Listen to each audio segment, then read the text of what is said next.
Okay, Ishmael, I'm just gonna go over with you quickly. When you log in, this is my screen. Yours probably won't have the Makushi. It will have the Arakuna. Just select the project. This window will open up. For you to enter a new word, you could just click you have to find the appropriate domain. But before you do that, look at the words I already put in. So you go to data cleanup, click on there, it'll take you to this page. Then you're gonna go over here to what says review entries. Click on that. And then these are the ones I already put in. Now if you wanna record uh something, a word you wanna say, let's say I know I'm saying it wrong, but chirique, right? Click on it.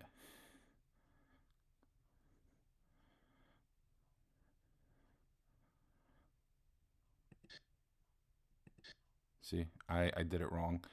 So let me right click, shift click, permanently delete. Yeah, because I had it wrong. So cherique, cherique,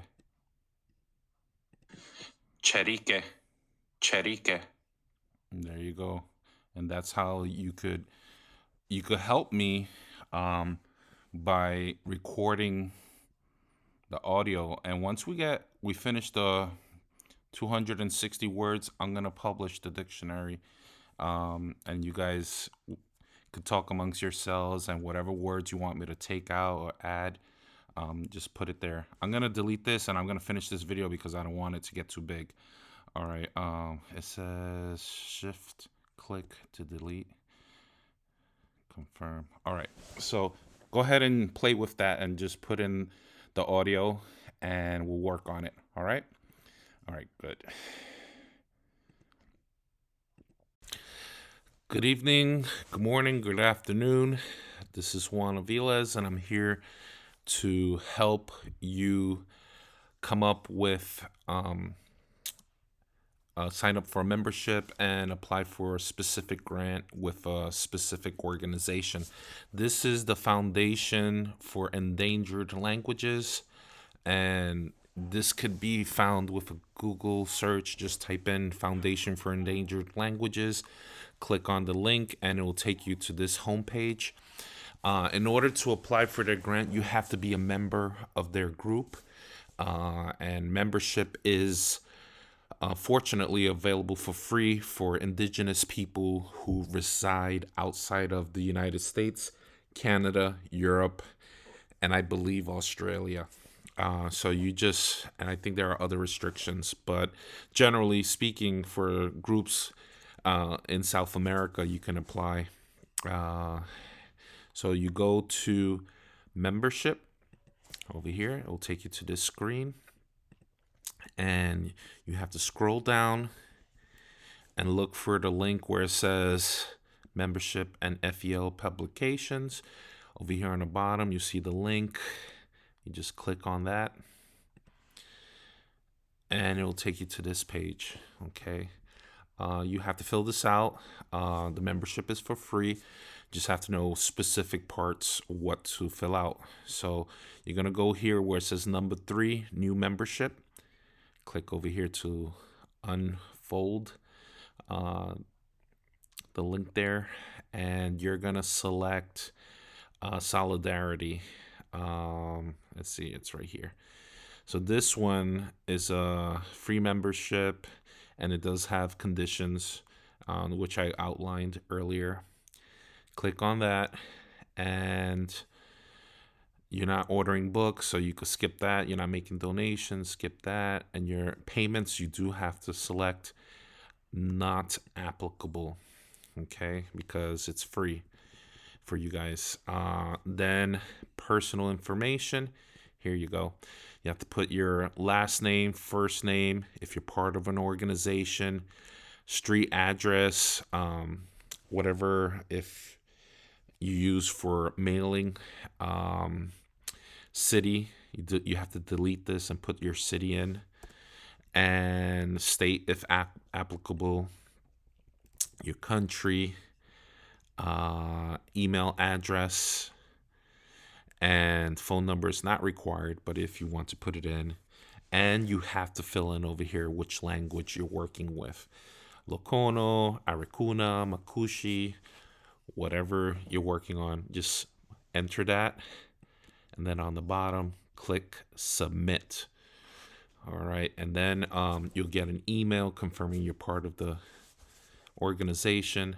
And let me just go over here. So they have a grant. It's for 1,000 US dollars over here. And it's for a 12-month period, a year. And there are some, when you go to the grant section, which takes you to this page, there's some documents that you can look into. Let me see if I could show those to you. Here they are.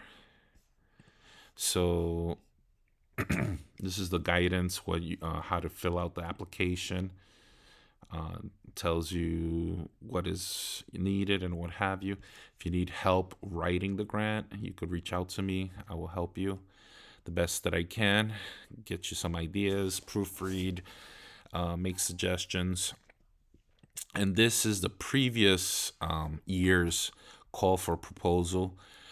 They should be putting one up shortly. So generally speaking, the submission deadline is the 31st of December of that year.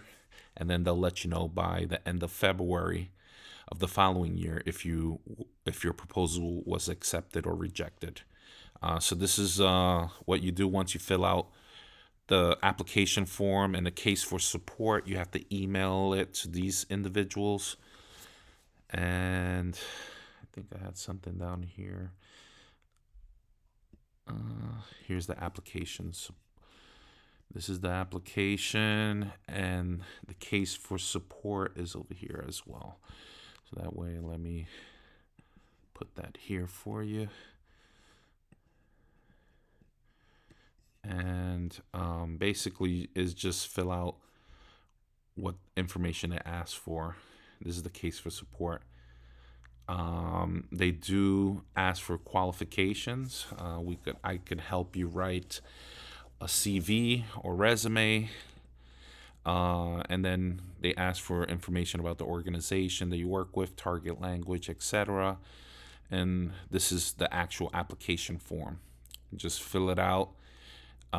You have to make a budget. You have to sort of explain why you are needing certain materials. So you could ask for a tape recorder, you could ask for a video camera, etc., etc., and apply and see if you get approved for it.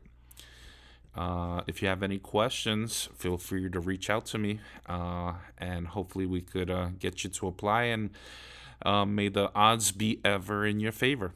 Have a great day.